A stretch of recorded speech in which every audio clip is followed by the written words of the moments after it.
Oh, gosh, I haven't done this in so long. These are the cameras. They're recording us. This is a mic. We're talking into it.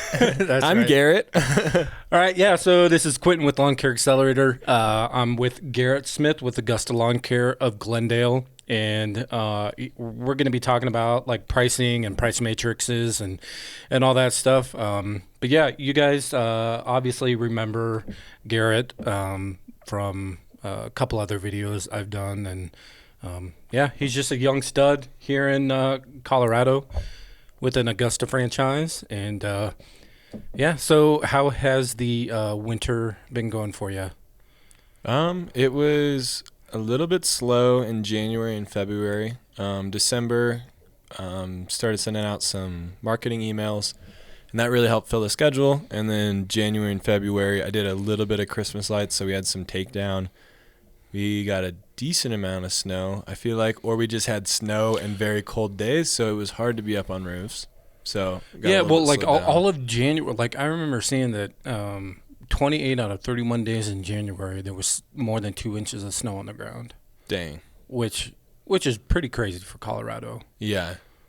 It was cold, it was snowy, and then nothing in February. And so far, nothing in March. Yeah. But March and April are the snowiest months, so, as we start gearing into spring and trying to get all that stuff scheduled, I'm sure we'll get like a 14-inch snowstorm that throws everything out of whack. And unfortunately, yeah. But it'll be good for the lawns. Yeah. And, all that water, which is, job security, I think. Yeah, that's a good way to look at it. Yeah. So yeah, let's go ahead and maybe talk about kind of what you got going on for maybe the next couple weeks. Are you scheduling stuff? Are you doing any work? Like if you are doing work, what kind of work are you doing? Yeah, so we are starting our spring cleanups. We're trying to really the strategy is pull demand forward, because last year it was really I started doing work. Last week of March was the very first revenue, and then April was a little bit of a steady trickle. Then May happened, and end of May and June was when it was just absolutely nuts, and I couldn't take on any more work, and I just felt overwhelmed, I guess. Mm-hmm. So the strategy going into this spring rush is pull demand forward. So I'm telling clients that we are doing all of our spring cleanups. It's more of just educating them. This time of year in March is when we do our spring cleanup. So if you want a spring cleanup, now's the time, because we're going to be too busy once mowing season comes with all the new mowing clients, all the overgrown mows, training up team members, all that stuff. We're going to be too busy to take on spring cleanup. So I've just been, trying to educate customers about our calendar in terms of service mix and when stuff happens. So right now we are getting started on a first application of fertilization. We started doing some aerations, which I know it's maybe a little early, but we're just pulling that demand forward. And it's a good moneymaker too. Yeah. This early, help kind of get cash flow going. Yep. So that's been nice. Also been doing some leaf cleanups. Since we had a ton of early snow in November, a lot of people didn't get their leaf cleanups, or their backyards have been covered in snow. So we've been doing a decent amount of leaf cleanups, which has been good, but obviously no mowing yet. Did a couple property cleanups where they were just old abandoned rentals. So we literally in the wintertime I'll take on some work that's slightly outside of what we would regularly take on. So we did, we installed some sod on, what day is that? It's maybe Wednesday. It's this week. Okay. Just a little bit, a patch job in this lady's front yard. Just some of her grass had died, so we installed some sod. Cleaning out some gutters, just trying to get scrappy. Where'd you get your sod? Because it's still dormant. Yeah, I had to call so many places, and then I drove it was over an hour to go get this. It was only 20 rolls of sod, but I called so many different people, and I had sometimes my scheduling. 20 rolls. That's they're 10 square feet, aren't they? Yeah, so it's about 200 square feet. That's pretty good for a sod install. Yeah, but it wasn't a whole pallet. Entire yard or pallet or anything. So 6 pallets and yeah. Yeah, so that was good. But yeah, like I said, just trying to get scrappy and pull demand forward. So right now I got one full-time guy out in the field, and then next Tuesday having a little, it's technically a non-surgical procedure, and so I'll be out, it's kind of like on my hip back, so I'll be out for like 8 days where I can't drive or like do anything. Jeez. So that's going to be a little fun because during those 8 days, do you have a girlfriend that can come and bring you food and cook and stuff? Yes. You do? Yeah. Nice. But, yeah. So I was not expecting to talk about that today, but yep. But back to the business stuff.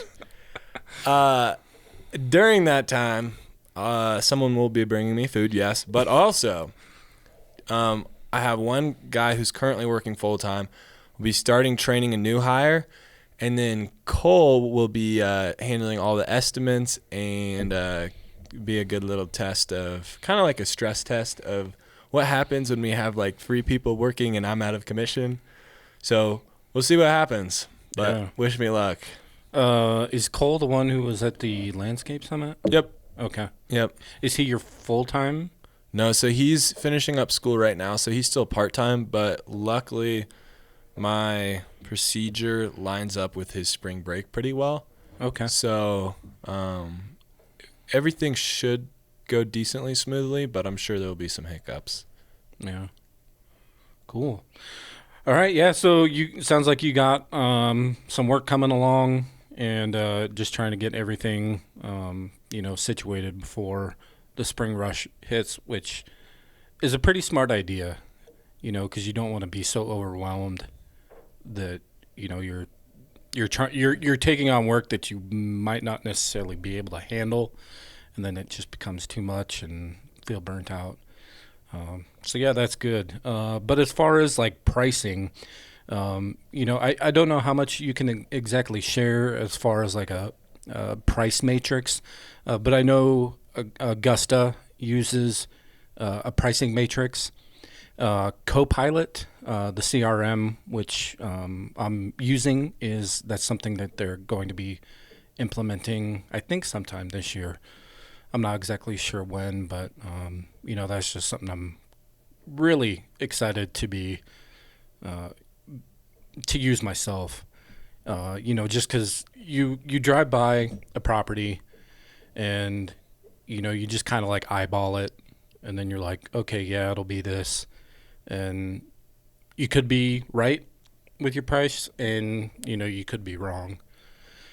So as far as like pricing and the pricing matrix, maybe just tell us a little bit about like what it is, and if as far as like punching in numbers, like what is it essentially? Yeah, so what a pricing rate matrix is it's essentially like an Excel spreadsheet. There we go.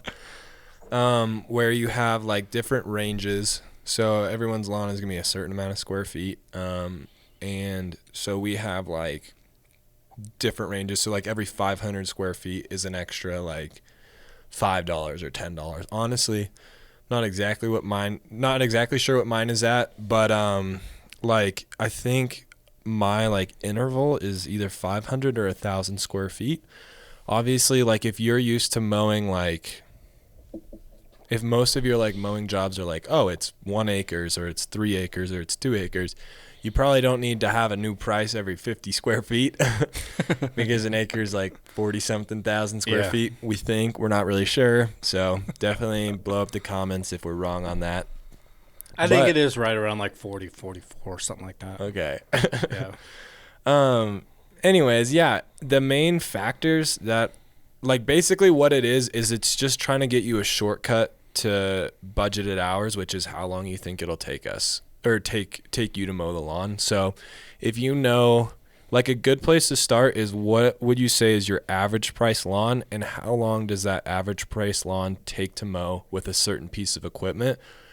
I recommend using your smallest piece of equipment that's standard on each crew. So if every crew has like a 30-inch, but then some of them have like a 48 inch, you should price everything based off the 30 inch, so that, because if you price everything based off the 48 inch, when the crew that doesn't have a 48 inch comes there and they're mowing it with a 30 inch, they're not going to hit their times. So you'd rather beat your time than like be way over it. So if you just take kind of as a starting point, take your average lawn and your average price and figure out how long it takes you to mow that. If you know your hourly rate, that's great, because you figure out, okay, hourly rate times how long it takes. So let's say your hourly rate is $80 an hour and it takes one budget hour to mow it. You should be charging $80. So let's say, okay, I should be charging $80 for this lawn. How big is it? Is it 10,000 square feet?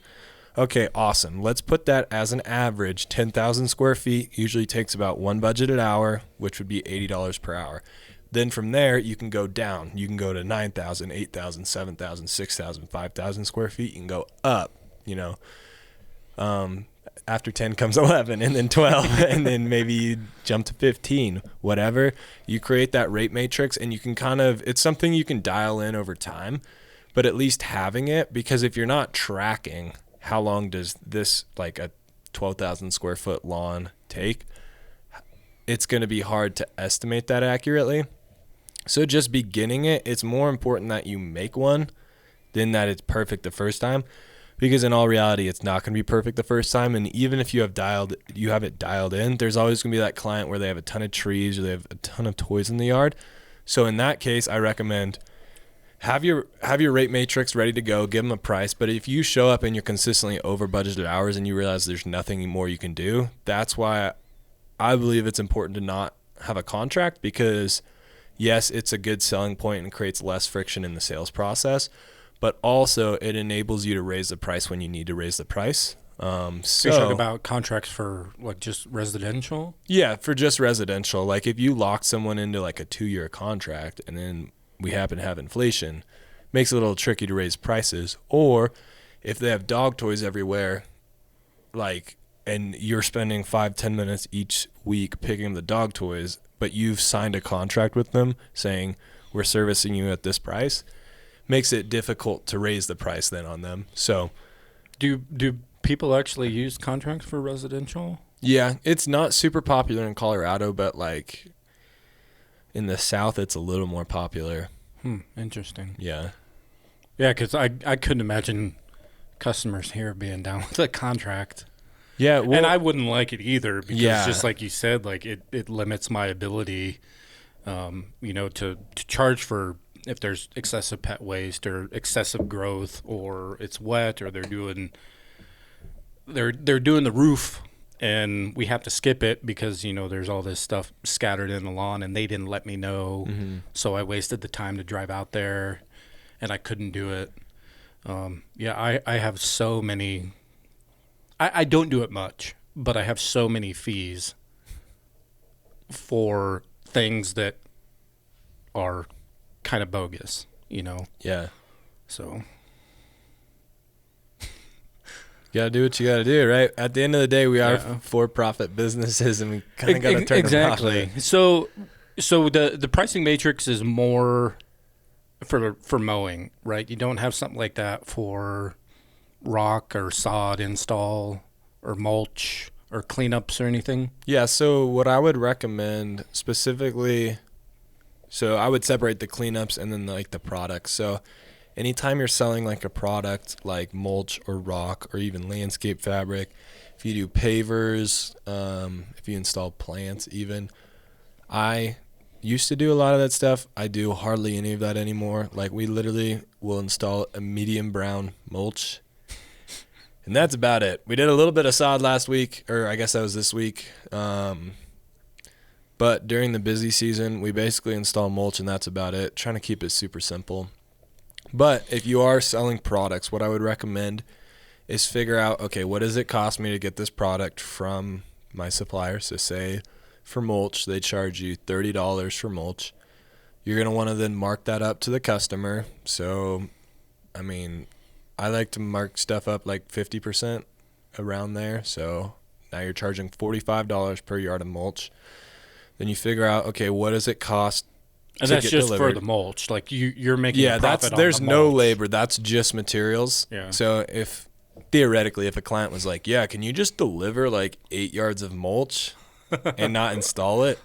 I'd mark it up 50% and then like charge them like a delivery fee also marked up. So even if you're delivering it yourself, you need to make sure you're still covered for that time. So a delivery fee either for your time or to pay the company to deliver the mulch. Have you gotten mulch delivered recently? Yes. How much was the delivery fee? Do you know? I can actually pull it up. I have a picture of it. Well, I did some mulch last year, and it was too big for what my trailer could handle. Yeah. It was like $99. Yeah, that sounds about right. Let's see. This is my receipts group chat, and that's not the receipt. Dang, we spend a lot of money. So yeah, there's all these things that you need to factor in, like, when you're doing sod or mulch, especially mulch, because that delivery fee alone. Why is this invoice so hard to read? $125.05 is what we got charged for delivering 6 yards of mulch. Yeah. Yeah. About the same price as how much the mulch cost. Yes. Because I think last year the mulch was right around, like, I think if you're a contractor you could get for like 23 or 24 at certain places. Yeah, I think I paid $29 contractor price for this, but yeah, that 23 sounds pretty good. That might have been, we're in 2023 now. That might have been in 2021. Everything's gone up so much. Dude, seed in 2021 was like $80 for a 50-pound bag. Jeez. And then like last year it was like almost $200. Yeah. Dang. So, yeah, I tell that to my customers this spring, and everyone's like they understand. I think especially more so in Colorado, because I think Colorado has like one of the highest inflation rates in the country, and everything's just getting more and more expensive. Yep. Gas. Like I had some family come in late January, and they're from Oklahoma, and they were astonished by how expensive our gas was. Yeah. I feel like I don't pay super close attention to gas prices, kind of side tangent, but sometimes I'll just be at the pump and I swear they were like, gas was like $3 a gallon like just a few days ago. But I literally filled up my truck last night and it was $130 and I was like, what? Since when? Like, is gas like, and I was in Frisco. That was part of it, but it was almost $5 a gallon and I didn't really like look at it, and then it's always more expensive in the mountains. Yeah. So going back to the price matrix, you were talking about like hourly rate. Yep. Because I know there's a difference between your what is it? It's there's two, like the effective. Oh yeah. And your goal, right? Your goal hourly rate and the effective. Hourly rate. So, and that's I'm so glad you brought that up. That's such a good point. Everyone likes to talk about their hourly rate. I charge this, I charge this, I charge this. But what really matters is, what is your effective hourly rate? Because you can say you charge the client $200 an hour, but if your effective hourly rate is $60 an hour, you're probably charging about $80 to the client. So I would worry more about your effective hourly rate as opposed to your what like your man hour rate, I guess. Unless you're just starting out and you don't have route density, then it's pretty brutal. But I can tell you, like, when I was starting out here in Denver last year, I did the numbers and our effective hourly rate was $33 an hour. A little scary, especially when you're saying that you're charging $80. So, but that was a route density issue. And it was a little bit of like not being trained up, not having my prices where they needed to be. So, but that's why it's so important, because a lot of times you'll see Mike on a consulting call and he'll be like, oh, what's your hourly rate? And then they'll go through, okay, how much revenue did you do yesterday? And it'll be like, so they'll be like, oh, hourly rate $80 an hour. And be like, oh, that's awesome. And then go talk me through what a crew did yesterday. It'd be like a crew of 2 did $600 yesterday and they worked a 10-hour day. And you're like, well, that's very short of $80 an hour. So I know you think you're charging that, but you need to check your effective hourly rate, like how many hours you're actually clocked in, and how much revenue you actually produce during that time. And because I actually have a spreadsheet that I use to help determine my effective hourly rate, and then I convert that into an efficiency score. Because I watched a video from Mike talking about the efficiency score, and I was all about, like the past 2 years, I was all about, my per man hour rate, like getting my per man hour rate up really high. Yeah. Which is great, because then you know how much you're making on a specific job or a specific lawn or whatever. And then I watched the video where he's talking about efficiency score. And then when you start taking that and you start seeing your effective hourly rate, and you're like, oh, I'm making $123 on this lawn, and there's math that goes into it. It might be like a $30 lawn, but while you're on that lawn, if you were on that lawn for 1 hour, each person would have done $120 in revenue. Yeah. But with the effective hourly rate, when you start seeing that number go lower and lower and lower and lower, you're just like, it opens your eyes to so much more of the number side of the business. And things that can, what are some things that can affect your effective hourly rate? So essentially there's 2 factors. Because you mentioned route density. Yeah. So in the equation to make your effectively hourly rate, jeez, effective hourly effectively rate. Oh, I was saying effectively. Dang. Effective hourly rate. Yeah, I got it. There we go. There's 2 factors: labor revenue and clocked hours. So either you need to work less and make the same amount of money, or you need to, if your work is staying the same, you need to make more money if you're trying to increase it. So yeah, the ways you can do that is you can have closer route density, so you're not driving as much between the lawns. You can just work faster at the lawns. You could potentially buy equipment that makes your jobs go quicker. You could... Well, because there comes a point, I think, when you can't become any more efficient. You can't be any quicker on a lawn without sacrificing quality. And then, you don't want to do that. Yeah, and something interesting that Dirt Monkey on YouTube said was, efficiency is not the end-all, be-all of your business. Your business exists for something more than just to be the most efficient. So the way I like to think about it, as long as team members are above base pay, it's great if they make $30 an hour. It's great if they make $35 on a week.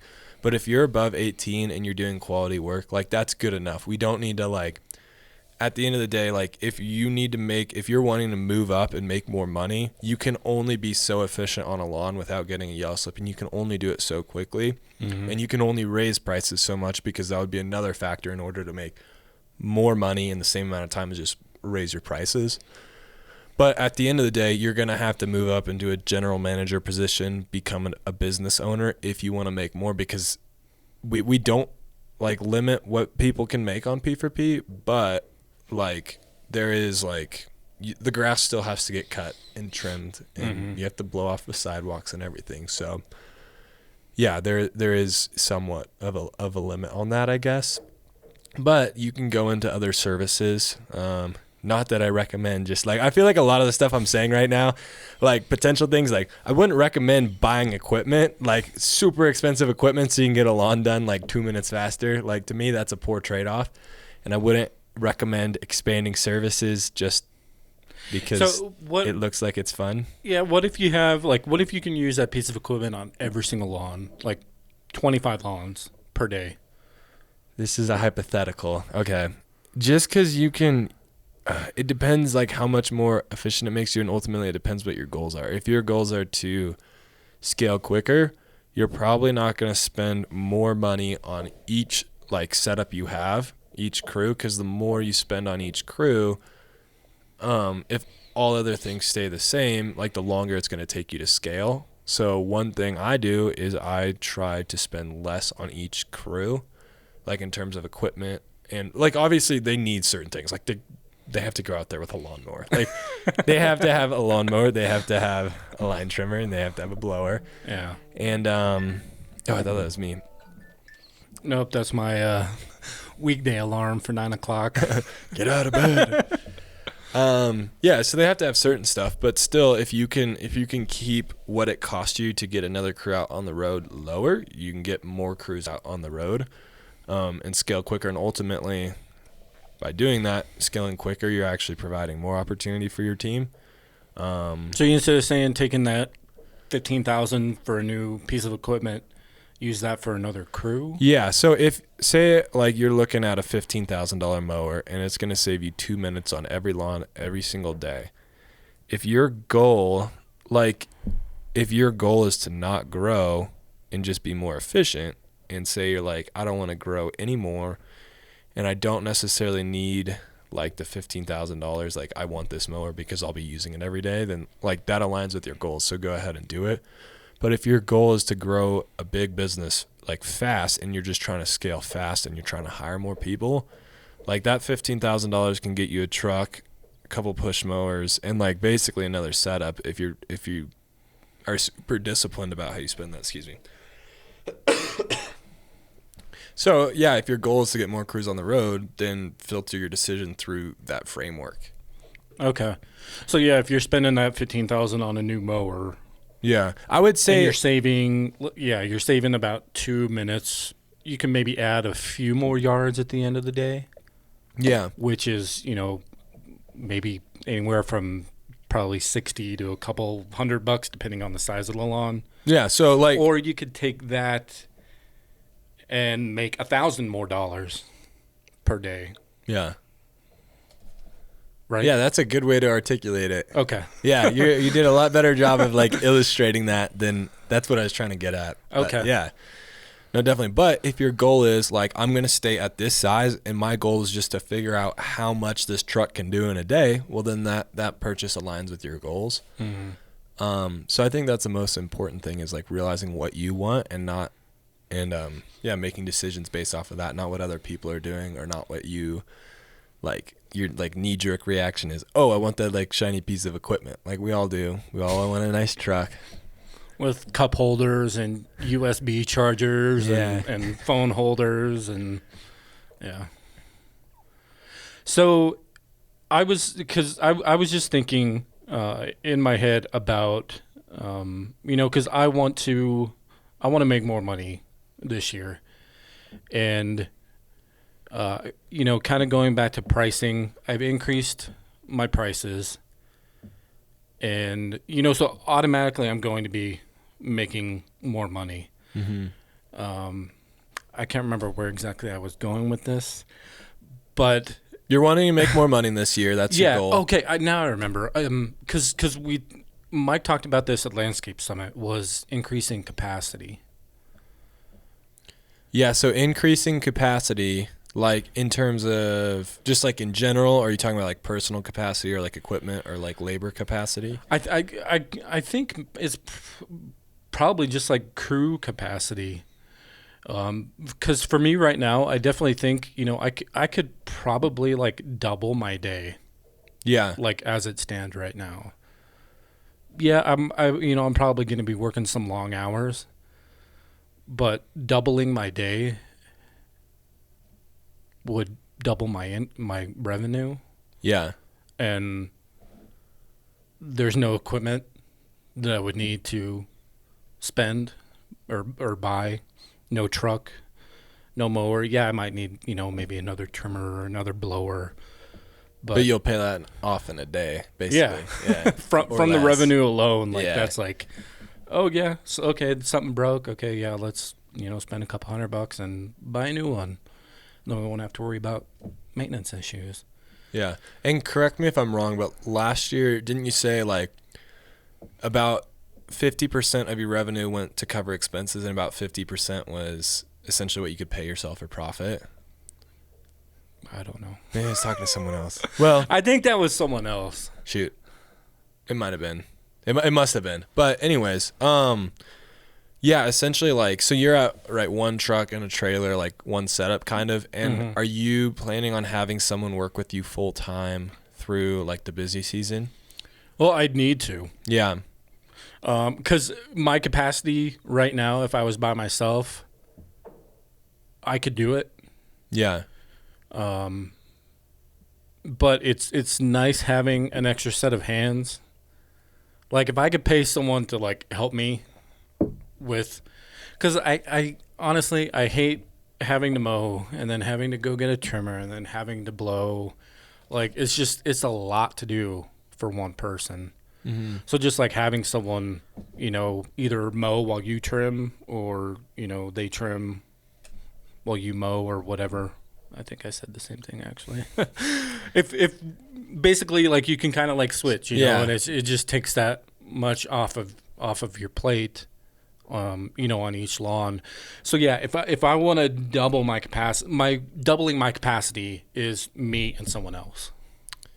Yes. If I was to not have someone. Yeah, in terms of labor capacity, like at the end of the day, you can only work so much by yourself.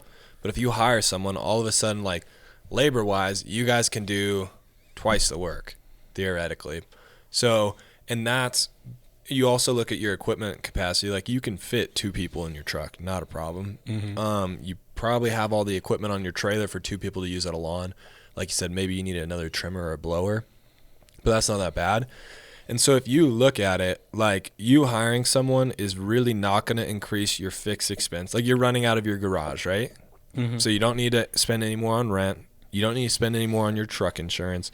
You don't need to buy another truck. You don't need to paint another truck. You don't need to decal another truck. Like there's a lot of expenses you don't need to like increase when you have that full-time person working with you. And if you think about it, so I don't really know, so I'm just going to speak out of turn here, but let's say you're doing $10,000 a month by yourself. If you have someone with you and now you're doing $20,000 a month, let's say that $10,000 a month for you was 50% profit. So you're making $5,000 that you could pay yourself, like after expenses. Well, on the other $10,000 on top of that, so now you're doing $20,000, you and another guy still in your truck. Of that $10,000 that he's producing on top of that, I would be willing to bet that's 75%. Well, we're on P for P. So you're paying him, wait a second. Okay, you're paying him 1/6 of the total. Why is this so difficult for me to do? So, because it's early on a Saturday morning. Yeah, because it's early on a Saturday morning. Okay. Okay, of the $10,000 that he's producing, you're paying him 1/3 of that. I'm pretty sure about that. Yeah. So he's about $3,300. About $3,300 per Other month. than that, your Per month, expenses, yeah, Okay, yeah. per month, if he's producing $10,000 of labor revenue. But other than that, there's not a ton of other expenses that you'll need to increase or incur to hire him. So that leaves you with $6,700 left, and that's 67% as opposed to 50% profit, which 50% is maybe even a little generous on 10,000. I don't know. It's a little different for a solo operator, so I don't want to speak of what your profit margins are. You know better than I. But the point is, as you get closer to your capacity in terms of like equipment, you're going to become more profitable. The top half of that $20,000 that he's producing is more profitable revenue. So it's more important to fill to capacity with 2 people, because even if you charge less per hour, it's more important that you get that extra $10,000 each month, because it's going to be at a higher percent margin. Okay, if that kind of makes sense. So, Yeah. and that's why it's so important. Like, let's say in our example, more like with Augusta, typically when you're smaller, you're going to have a little bit higher expenses because we're paying franchise fees. Like we're paying for a professional website. We're paying for a business coach. We're paying for the masterminds. We're paying for done-for-you ads. So many things, which are great, and I absolutely love them. But it means as like a solo operator, you're going to have higher expenses. So let's say you're doing $8,000 a month and your expenses inside of Augusta are $6,000 a month. A lot of those are going to be fixed. And so it's so important for that person to get to, like, let's say $11,000 a month, from 8,000 to 11,000, because that extra 3,000 a month is going to be, it's going to be not pure profit, but it's going to be so much more profitable because you've already covered your fixed expenses. So that's why, like, and it's a little bit of a dangerous game to play, because then you can just say, oh, I'll just work 70 hours a week because I know, I'm regularly working 40. I'm like kind of making enough to cover my expenses, but those extra 30 hours that you work each week are going to be ultra profitable. And then that's where personal capacity comes into play, because you got to realize, okay, what are my personal goals? How much time do I realistically want to spend working? Like, what other obligations do I have with my family, with my church, with other relationships? And so that's really important. And then also, like, just, like mental health wise and like quality of life. So yeah, they kind of all, labor capacity, equipment capacity, and personal capacity all kind of balance each other out. Yeah. Wow. So we kind of, it seems like we kind of zigzagged a little bit. We're just going there. Maybe you'll have to like just chop this up and figure out when we go like in a straight line for like 2.5 minutes. And well, I mean, there's a few other things, that I wanted to kind of go back on as far as, like the pricing matrix. I don't know. We have maybe 5-10 minutes left. I think that, maybe we can kind of dive more into, just like, because I know a lot of people struggle with pricing. Yeah. And when I first started out, that was like all the accounts that I got from someone who I felt that their prices were way too low. Yeah. And while it was nice that first year because I was making way more than what I was working for someone else, there were times when it was just like, okay, this isn't worth it. I always go back to aerating because aerating just sucks. And I knew, like, for the past, like, 10, 15 years, it seems like everyone was charging, like, $35 to aerate a lawn. And it was Brian's lawn maintenance video where I watched him talk about his pricing for aerating, and he was like $120 or something like that. I was like, oh my gosh, like no, there's no way. Yeah. And also with like fall cleanups, like I heard so many people on YouTube talk about, oh, like now's the time to make that money in the fall. I'm like, what are you talking about? Like, leaves aren't supposed to be profitable. Fall cleanups aren't supposed to be profitable. And then, like taking that whole, everything that I had watched and learned into 2021, like it was amazing. And then taking that into 2022 was amazing even more. And now come 2023, it's, like, yeah, my prices went up, not that much. But yeah, I don't know. Maybe we could just talk a little bit about, like pricing. How do you come to the pricing where you're at? Because you said you struggle a little bit with your pricing, or you think you do. Yeah, I would say in general, I'm optimistic. And in terms of the estimating process, I always think everything will go smoothly and we'll get it done super quickly, and we'll get it done in like one run to the dump instead of 3. And like that is just something I've like struggled with like the whole time I've been doing like bids and estimates and proposals and that sort of stuff, is I'm just always like really optimistic. Do you charge a dump fee? Yeah, we do. But when you charge one dump fee and you go 3 times, it's kind of pointless. But yeah, can you repeat the question? I'm sorry. With your pricing, yeah, how do you come up with your pricing?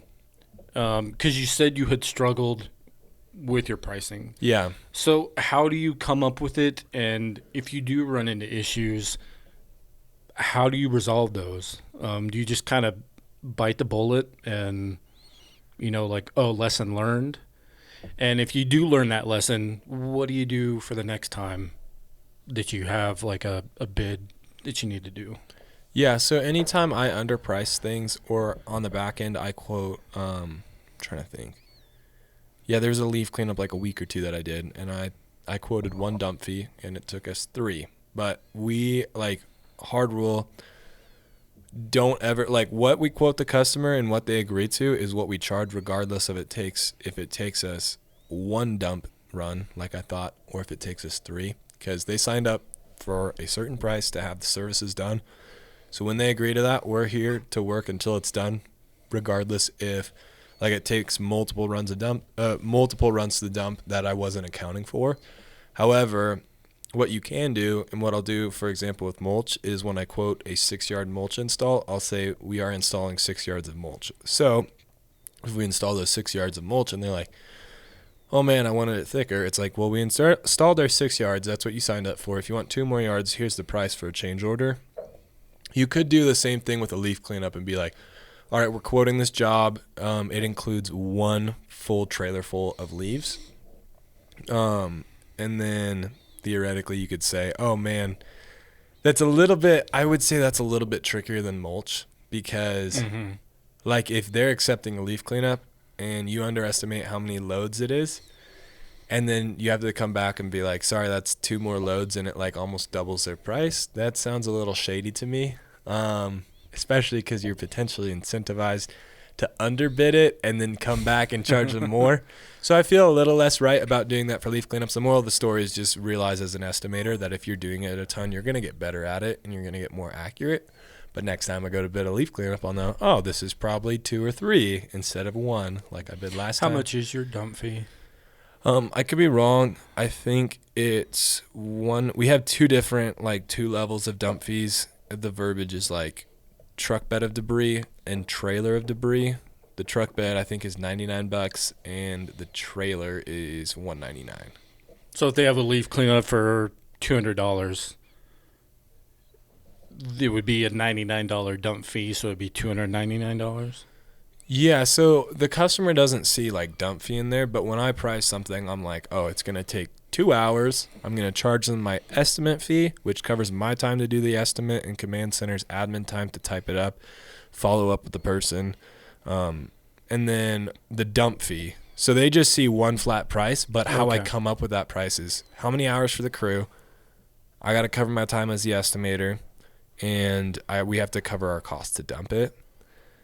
So let's say it's a leaf cleanup. It's going to take 2 hours. I charge $80 an hour. There's $160 right there.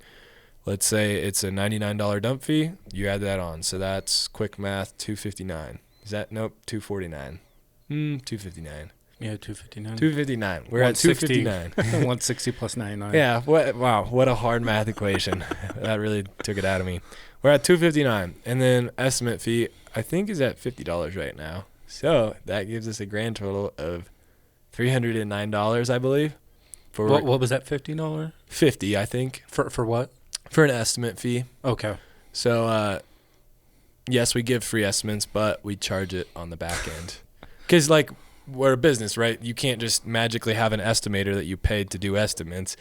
Yeah, if someone says free estimates, like, chances are they're probably making that up on the back end. Yeah, and it's the same thing with like 0% financing. Like, the company can't just magically give you free money. Like, they're charging you more for the vehicle on the front end. Like, that's how it works. So, yeah. But to the customers that don't exist, like, we don't charge customers that decline their estimate, like their estimate fee. So, yeah, it is free still, but we still have to make money. Mm-hmm. So, So a 2-hour leaf cleanup would be like around $309? Yep. Is that for two-person crew? It doesn't matter. There's 2 budgeted hours there, so we pay our employees a third of that. So a third of 160 would be $53.33, I believe. Is that right? Mm-hmm. It probably is. So if 2 guys go there, they're gonna split that $53. If 1 guy goes there, they're gonna get paid $53. So if 2 guys go there, and it's 2 budgeted hours, that gives them 1 hour. Yeah, they should theoretically get it done in an hour. And if it's just you have 2 hours. Yep. So what would your effective hourly rate be on a job like that? So the way I would look at effective? I still did it again. I did it again. All right. The way I would look at The way I would look at effective hourly rate is over the course of a day, over the course of a week, wait. over the course of a Just month. say effective hourly rate, and I'll take that out and dub it over all the times you messed up. It'll be like super. You'll see my mouth go like, rah, rah, rah, and I'll be like, effective hourly rate. There you go. There we go. Okay, sorry, I didn't mean to interrupt. Go No, ahead. you're totally good. I'll try to talk a little better. But I would look at effective hourly rate over the course of a day, over the course of a week, or a month. Because on a job, like, of course it's going to be high on the job, but one of the things that kills your hourly rate is drive time, is gas station stops, lunch stops, being on your phone, pulling up to the job, sitting there for 10 minutes, which P4P solves most of those problems, if not all. But that's why it's important to not just like hyper focus on one job. Because yes, if you're just looking at your hourly rate on the job, like let's say I bid something that's 3 hours away, but I bid it for half a budgeted hour and only takes me 5 minutes. Well, I just made like $400 an hour. Except if you actually if you include drive time, it totally wasn't worth it, right? So that's why it's important to look at it over the course of a day. So like, let's say over the course of the day, let's say you mow 12 lawns and they're each half a budgeted hour. So you did 6 budgeted hours in the day for like a one-man crew. And let's say your hourly rate is, we're going to say $100 an hour. So you did 6 budgeted hours total, 12 half budget hour lawns. So 6 budgeted hours, $100 an hour. You made $600 labor revenue. Let's say you worked a 10-hour day. So you made $600 in 10 hours. That's $60 an hour, effective hourly rate. Mm-hmm. Even though you say you charge $100 an hour, effectively you make $60 an hour. Which $60 an hour is not bad. That means on P4P, if you're paying your guys a third, you can afford to pay them $20 an hour. So in certain places, $20 an hour is better than other places. Some people have a base pay that's $22 an hour. So that would be a bad day. But in other places, people will be stoked to make that. So you said one of the questions you asked is, how do you come up with pricing? Some of it is actually you have to figure out, like, once you're beyond being solo, like what I would recommend is you're starting your business, you're solo, you need to fill that schedule. Like, it doesn't matter, in my opinion, if you're working for $40 an hour, you're working for $40 an hour. Book yourself out like 3 days or even a week at $40 an hour, and then be like, all right, now we're going to do 50 or we're going to do 60. And then once you're booked out at $60 an hour, you want to hire someone, or if you want to stay solo, just keep increasing your prices. And if you're wanting to stay solo and more profitable, it's just a matter of keep increasing your prices as you get booked out. So for you, if you're wanting to get up to 2 people working full-time in a truck, maybe you start, like, you just bid lawns so that you're at $20,000 a month, and then you get to that $20,000 a month, it's May, and it's absolutely insane. Then you raise all your prices, hoping some people leave, and you're back down to 18, and then you get a few more lawns, and you're back at 20, but you're way more profitable at that 20. You don't have to work as long of hours. And then you're getting maxed out again, and then you raise prices again, and now you're at like $24,000 a month, but you're not doing any more work because you raised prices. So that's really when you hit capacity is when you either need to decide to, you either make the decision, we have cash and my personal goal or the business goal is to grow. So you don't raise prices and you buy another setup. Or you hit capacity and you either don't have the capital, or you personally, like, you don't want to grow the business and you just want to be more profitable, then you raise prices. But you don't make that decision until you hit capacity. But yeah, so that was a side tangent. But yeah, back to effective hourly rate. I said it right. You did. Let that be known. Let that be on record. I'm glad we got this filmed. Yeah, I would look at it over the course of the week. So, for example, I talked to you about last year, and in April or May, I was looking at it, and effectively, we were making $33 an hour, which is not good. Mm-hmm. That's pretty bad. But over the course of time, we got better. We got better route density, higher prices. And then there was a week in August where our effective hourly rate was $165 an hour. So, jeez. Yeah. Mowing lawns? Cutting grass. Yeah. Which is not, that was like the outlier, the highest week ever. Well, and also August usually one of our driest, hottest months. So all the lawns you're were breezing dead. through the lawns, but that's still pretty good. Yeah, it was. I was like looking at the numbers and like, surely I did something wrong. But also, we have a couple lawns that are just priced like really high.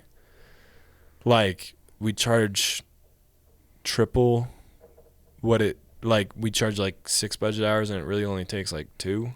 So we do have a few of those, and that'll skew it. But obviously, that's why it's important to not just look at that one lawn. You got to look at your week as a whole or your day as a whole. But being able to see that progress from $33 an hour to, we were sitting around about $80 an hour effective hourly rate. And then we for the year? For the year, yeah. Okay. Or I would say that was more our average through the summer. I don't know, because I wasn't running through P4P software, so I can't see back into when it was super bad when I first started. But that's why it's important to track that every week, because if you don't, if you're just looking at your bank account balance and you're like, dang, we have no money, you don't know how to fix that problem except sell more unprofitable work. And then you're just it's just a cycle. So you need to make sure you track that and then see, okay, we need better density, we need higher prices, and then you'll get there. Yeah, I ended up coming up with, a spreadsheet on my own from that video I watched of Mike's. And then I used that to, I started using the efficiency score to help start doing my own version of P4P. So how I did it, my helper, if we were, above 75% efficiency for the day, I would keep adding minutes or hours or whatever to his clocked in time until it brought it down to right around 75.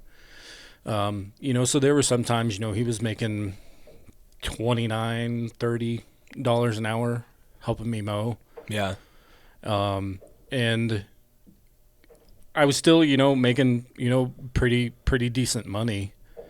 I think, gosh, I was probably anywhere between $600 and $800 a day mowing. And we'd work 5 hours. Yeah. And that's, so with joining Copilot, one of the things, it's still in beta. I think, Mike is fairly open with that fact. And, having run it for the past couple weeks, it is still in beta. Yeah. There's definitely been some issues. But the roadmap and the vision that he has for it, because right now you can, it has a KPI cockpit to where it can track, I punch in 2 employees and then, it has a space for, your budgeted hours for the week, which, 2 guys, that would be a typical 40-hour week, so you have 80 budgeted hours. I would even say that's a little high. We typically, for a full-time guy. So if you're trying to be 75% efficient, you work 40 hours, but 75% efficiency would be getting 30 budget hours completed. Well, the thing with Copilot is you can punch in how many, you can enter in your budgeted time for a specific lawn. Okay. So I do my pricing kind of essentially based on $85 per man per hour for mowing. Okay. So I have another part of my spreadsheet where I have a formula that I type in my price, and then based on my price and my goal of $85 per man per hour, it kicks out your budgeted hours. Yeah, it kicks out my budgeted hours. So a $40 lawn, which is my new minimum for 2023. You're 0.38 or something. That's 14 minutes for 2 guys. Okay. So it'd be 28 minutes. Yep. For 1 guy. So when you create an event or a visit for, that customer, you can punch in, point whatever or 14 minutes. Mm-hmm.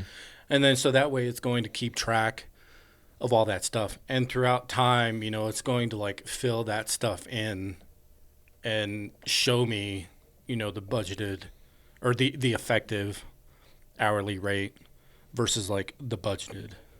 That's super cool. But you were saying, so what if I was to do 35 or 30 instead of 40, would that? Because I'm basing the workday on like 8 hours a day. 5 days a week or 4? 5 days a week. Okay. Because I mow Monday through Thursday, and then Fridays, saved for miscellaneous work or whatever. Mm-hmm. So that seems like a pretty good. An 8-hour day is nice or could be nice and productive. Absolutely. Yeah, I would say like because of drive time, let's say you hit each lawn, you do it exactly in the budgeted time. And we're saying, so if it's 2 people, you're in an 8-hour day at 75% efficiency, the 2 of you would be able to get done 12 budgeted hours. So then 12 times 5 days a week would be 60 budgeted hours a week.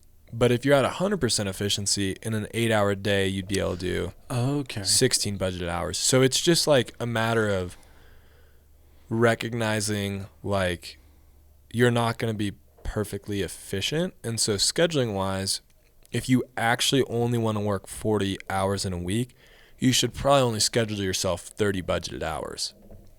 Because that 40, when you take away drive time or inefficiency, brings that down to 30, 35. Yeah. Yeah, I would figure that out. And that's why it's important to know your effective hourly rate, because potentially if your effective hourly rate is actually the same as your hourly rate, so if you effectively make $85 an hour and you're charging $85 an hour, then that would mean you have 100% efficiency, theoretically, and in a 40-hour week you could actually do 40 budgeted hours. But you won't know that until you know your efficiency score, if that makes sense. Mm-hmm. Yeah, okay. That's good to know. Maybe I'll start adjusting that. And that'll help hopefully prevent burnout, because last spring, they were harping on this super, super big last spring. And I did the math, and in 1 week, I was just like, there's 1 week where I was just like hating my life. And I did the math, and I was like, oh, I budgeted myself to work 67 budgeted hours. That would typically take someone, 80, 85 hours like clocked in. So I was like, no wonder I was working like all day, every day for a week straight, is because I like put double what I should have on my schedule. Mm-hmm. So just like scheduling from a budgeted hour standpoint, as opposed to like, oh yeah, I think we could do like 20 lawns in a day. Like it should be based off budgeted hours. Yeah. Yeah, that's interesting. I didn't even think about equating inefficiency into that. Because yeah, if I'm scheduling work for 8 hours a day, 40 hours a week, and you still got to do estimates, you got to do invoices. There's other stuff you have to do. Well, there's 15, 20 minutes where you're getting ready in the morning, you're getting equipment gassed up or whatever. Yeah. And then 15 minutes driving to the neighborhood. And then, 10 minutes driving from one neighborhood to another neighborhood. And then 20 minutes on the way home. 10 minutes unloading. Like all of a sudden now you're up to an hour. Yeah, just like that. So now instead of 8 hours in that day, you're at 9 hours. And if you do that over 5 days, you're at 45 hours. Yep. And then you have the week where your equipment breaks down or something gets stolen. And then all of a sudden it rains. And then what do you know? You're just working like week to week to week and you don't have any days off. So, yeah. Oh, that's good to know. Yeah. Yeah, because we'll wrap up here pretty quick, but I ended up showing Wayne the efficiency score. So, he's going to start, messing with that this year. And, I'll leave actually a link in the description because it's on a Google Sheet so I can, share it. Awesome. So I'll leave a link in the description, if it's something you guys want to check out and just mess with. I also do have my P4P calculator mixed in with it. But if that's something that you guys don't want to do, then, just ignore it. But, it shows you, how many, you punch in how many hours how many people, how many hours, and then it, tells you then you punch in your target hourly rate, and then it tells you your effective hourly rate, and then it gives you an efficiency score based off of all of that. And when I started doing that last year, it was just like, it was really an eye opener. Yeah. And, just seeing the effective hourly rate. Because like I said, that first year I was, all about, per minute hour rate. And like, yeah, my per minute hour rate was really high, really good on, most lawns. And then I started looking at my efficiency score. And then I started looking at each day. My efficiency score, might have been 65% on, like, let's say Monday. I'm like, oh, man, that's not good. So I either need to become more efficient, which I don't think Jordan, who worked for me last year, and myself could get any more efficient, or I need to take on more work, or I need to increase my prices. And one of the easiest things to do was, just taking on more work. Being visible, showing up every day in the same or every day of the week in the same neighborhood. Having a shirt that has your company name, having a truck that has a logo and a phone number, so people just, oh yeah, I see that truck here every week. I think is one of the best things you can do.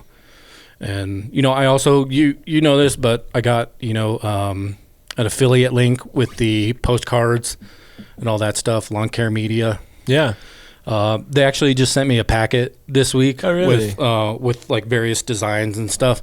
So I'm going to be doing a video on that and, kind of talking about it, because I definitely, want to start utilizing that in the neighborhoods I am. Because that's one way you can, increase your efficiency is, doing, you do house A, but then getting the neighbors.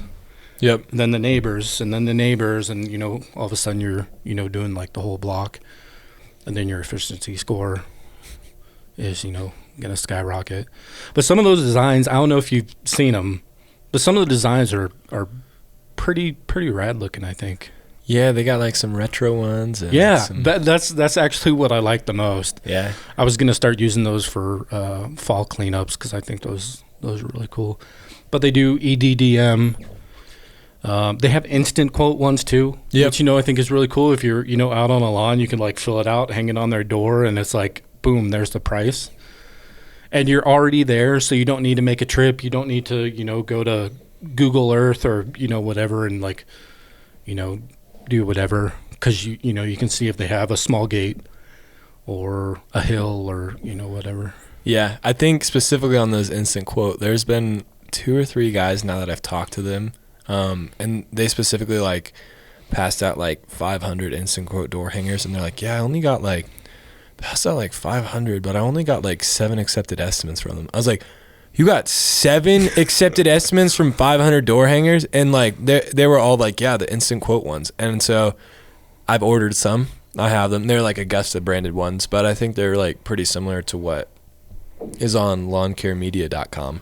Yeah. So you get like a PDF or something to where you can like add your own number and logo, and then you can have them printed.